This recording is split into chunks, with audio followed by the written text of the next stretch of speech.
اسمع يا مرات ابني، عشان تقولي الرضا بتاعي توطي تبوسي على رجلي. ايه يا مندو؟ ايه؟ هو ايه اللي ايه؟ انت مش سامع ابوك بيقول ايه؟ بقول لك ايه يابا، مش قدام مرات اللي يرد عليك، تعالى نتكلم جوه.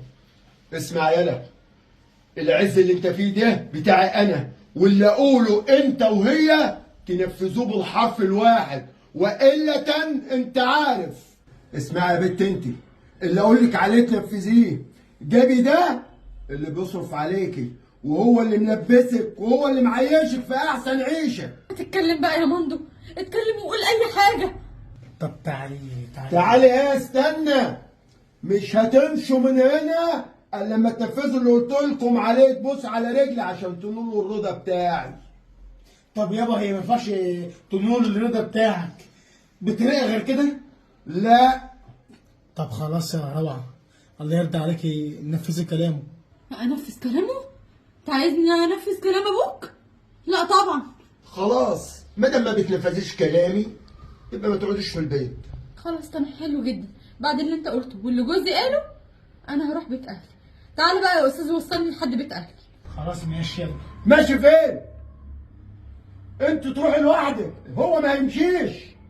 الطريق طويل جدا وبعيد قوي، ازاي ان انا همشي لوحدي؟ ما يطول مش مشكلتنا، انت عارفه الطريق كويس. يابا هي ما تعرفش حاجه. بس اخلص خالص. اسمعني بس يابا، هي ما تعرفش اي حاجه، ولو راحت هتوه.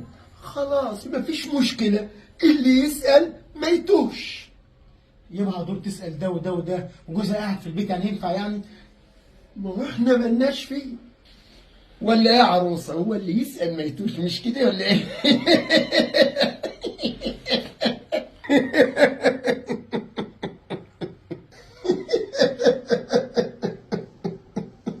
بس كفايه قوي لحد كده، وانت عندك حق. اللي يسأل فعلا ما يتوهش. عن اذنك. روعه اسمعني يا روعه. تعالى هنا، رايح فين؟ يا عارفه طريقها. عارف الطريقه هي، بس يابا حرام عليك، ايه اللي انت بتعمله معايا ده؟ ايه يابا، في ايه؟ فين الرحمه؟ فين الانسانيه؟ رحمه؟ رحمه؟ انت هتفضل طري انت. اسمع الكلام يا ابني، اسمع كلامي. انا يا ابني بعمل كل ده عشان خاطرك، انا بحبك وشايفك بتكلمها كلام ناعم انت وطري. ما بتحبنيش يابا، ولا عمرك حبيتني. انت لو بتحبني بجد وخايف على مشاعري وخايف على كرامتي، عمرك ما كنت هتعمل كده. عمرك ما كنت هتقول مراتي. عمرك ما تقول لها انزل وطي بوس على رجلي. في اب يقول لمرات ابنه كده؟ يا ابني انا مش عايزها تطمع فينا ونبقى طراي قدامها. انا يا ابني بحبك وشريك، والكلام ده بقوله كده قدامها. لا يابا، انت مش شاريني ولا حبيتني ولا عمرك هتحبني. يا ابني ما تفكرش بالطريقه دي. يعني انت عايز ايه دلوقتي يابا؟ عايز ايه؟ عايزك عاجبك ما كده؟ تمشيش. لا همشي يابا، عشان مشياني هو اللي هيريحك. انا عارف انت بتعمل كل ده عشان تمشيني بالبيت وبتعايرني عشان تصرف عليا. في اب يعاير ابنه ان هو بيصرف عليه؟ يا ابني انا عايز اجمد قلبك، لكن يا ابني كله ده في النهايه يا سيبولي. تقدر تجمد قلبي بس بطريقه غير كده. تقدر يابا انك تعمل اي حاجه بس ما توجعنيش ولا تجي عليا، تصدقها؟ يا ابني ما تحسبهاش ان انا بوجعك. ليه ما تحسبهاش ان انا خايف عليك وبعمل كل ده عشانك ومش عايز حد يطمع فيك. برضه هتقول خايف عليا؟ برضه يابا انا مش عارف اقول لك ايه. انا والله ما عارف اقول لك ايه. وانا مش عارف اعمل معاك ايه. ماشي يابا، انا هفضل قاعد جنبك لحد ما تشوف اخر فيها معاك ايه. هيكون خير. يا بنتي طب قولي لي، ايه اللي بيزعلك وعايزه تطلقي ليه؟ مش مرتاحه يا علي، مش مرتاحه معاه. يا بنتي مش مرتاحه ايه ده؟ انت لسه ما لحقتيش حاجه برضه، مش قعدت عمر ولا حاجه يا روعه، في ايه؟ يا علي انا بتعامل معامله مش كويسه، وانا مش قادره ان انا استحمل. معامله مش كويسه؟ ليه؟ انا عارف ان جوزك طيب وبيحبك. المشكله مش فيه، المشكله في حماية. حماكي. يعني الموضوع موضوع حماكي مش جوزك بقى. تخيل يا علي، تخيل بيقول لي عشان تنولي رضايا تنزلي تبوسي على رجلي. ايه؟ زي ما بقولك. انت بتتكلمي بجد؟ اه والله، والكلام كان قدام مندو، وما جاي بقول له اتصرف واتكلم معاه ما اتكلمش ولا نطق غير يا بابا ومش يا بابا، وفي الاخر حتى ما سمعلوش. وبعد كل ده جاي بيقول لي تعالي ندخل الاوضه، قال له مش هتمشي من قدامي غير لما هي توطي وتبوس على رجلي. واما هو رفض وانا رفضت، قلت له خلاص انا هروح بيت اهلي، بس على الاقل تعالى يا مندو وصلني. منعه ان هو يجي يوصلني، وقال لي اسالي ووصلي لحد بيتكم لوحدك. ليه حماتي هيعمل كده ليه؟ ايه السبب؟ انت عملت حاجه؟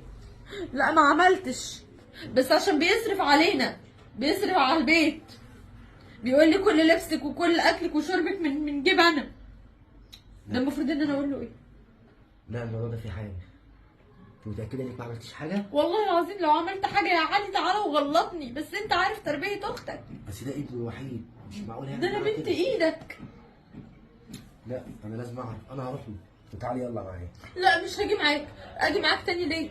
عشان اسمع ذل واهانتي بودني؟ لا يا ماما لازم تيجي معايا، مين اللي هيقدر يذلك وانت معايا؟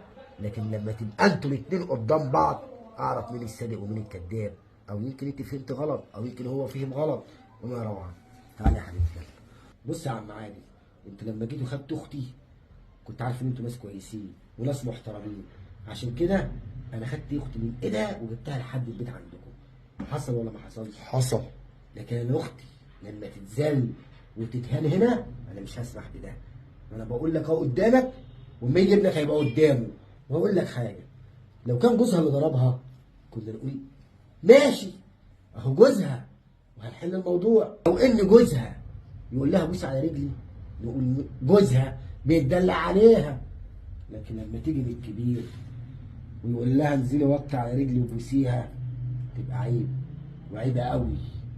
وبعدين الواحد يا حاج يا كبير المفروض تبقى انت قدوه للشباب اللي زينا، ولا ايه؟ كل اللي انت بتقوله ده ما حصلش. لا حصل، وانت بتكذب. انا عمري ما كدبت، والكلام ده حصل منك قدام مندو. شفت الغلط وطولة لسانها؟ انتوا عايزين توقعونا في غلط ولا ايه؟ يا روعه ما تضيعيش حقك، هو بيقول اي حاجه عشان يغلطني. ايه دي؟ ولو ليكي حق شوف اخوك هيجيبهولك ولا لا.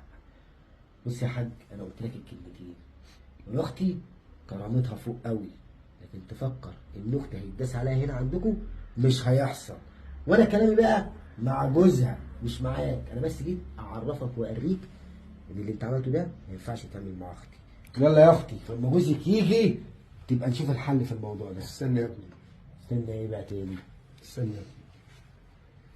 انا يا ابني غلطت، واللي غلطته انا هعوضها عنه واصلحه، مش فاهم. وما تسيبش بيتها. ايوه وبعدين ايه اللي هيحصل بقى؟ كلامك يا ابني اثر فيا،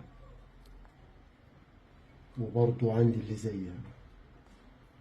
فيا ابني سيب الامور ربنا يحلها، وبلاش تيجي منك انت، وانا هصلح اللي حصل. ماشي بس اختي برضه معايا، ولما يجي مندو خليه النهارده يبقى يجي ياخدها.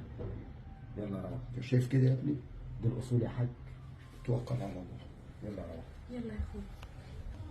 استغفر الله ها يا اخويا، طلقني منه؟ يا بنت طلقك ايه؟ انت عبيطه؟ اما انا جاي اتكلم في ايه وانت لا طلقك؟ امال هتعمل ايه؟ بص هو الراجل كده شكله يعني ندب، بس الله اعلم، ما اعرفش اللي جواه عشان انا ما عاشرتوش. بس هقول لك على حاجه، انا كلامي لسه معمول ما خلص. ما تقلقيش، لو ليكي حق هجيبه لك 10. ولازم يعرفوا ان انت ليكي اخ، ليكي ضهر، اللي يفكر يبص لك بعين هشيل له الاثنين مش واحده. ربنا يخليك ليا يا اخويا. يلا يا حبيبي. اكيد ابوك قال لك ان انا جيت يا مامدو، واكيد قال لك انا قلت له ايه؟ الراجل اللي يقبل على مراته انها تفكر، مش هقول لك انا اخته ولا هتعمل كده، بس يخلي مراته تتهان وتذل كرامتها وتنزل على رجل ابوه ما يبقاش راجل. انت بقى ايه يعني؟ عايز اقول لك يعني انت في نظرها ايه؟ في موقف زي ده هتبقى شايفاك ايه؟ راجل؟ رد عليا، شايفاك راجل؟ انا مش عارف انت قابلت كده ازاي. بس والله يا علي اللي حصل بقى ما نفتحوش، نفتح صفحه جديده. وابويا عرف غلطه وحس بندم. ندم يعني؟ اه طيب بص يا مندو، انا دي اخر مره هرجع لك اختي فيها. لو حصلت حاجه تاني نفس الكلام ده انت مش هتشوف حتى حاجه بتقول لاختي. خلاص ماشي، يا ريت بقى تندلي باختي عشان نمشي. ماشي يا مندو. اسمع يابا، اللي حصل منك ده يا ريت ما يتكررش تاني. وانا مراتي اهي رجعت البيت، وعايز اقول لك كلمتين اتنين بس عشان يابا تفضل في نظري احسن اب في الدنيا. ماليش تعمل حاجتين اتنين، لا تهزقني قدام مراتي ولا تهين مراتي. ساعتها يابا احس ان انت فعلا عامل لي شخصيه وانا ابنك بجد، مش تقعد تعايرني وتقول لي انت وانت وانت. انا عارف ان انت حسيت بغلطك وندمت على ده، عشان كده مراتي سبتها ترجع البيت، وهي قلبها ابيض برضه مسامحاك ونسيت اي حاجه انت قلتها لها. ويا ريت يابا الاب يكون بيعز مرات ابنه زي ما هو بيعز ابنه. ممكن يا ابني يكون اسلوبي في الكلام ما كانش كويس، لكن ربنا يعلم ومعزة بنتي عندي ايه ومعزة ابني عندي ايه، وربنا يسعدكم يا ابني.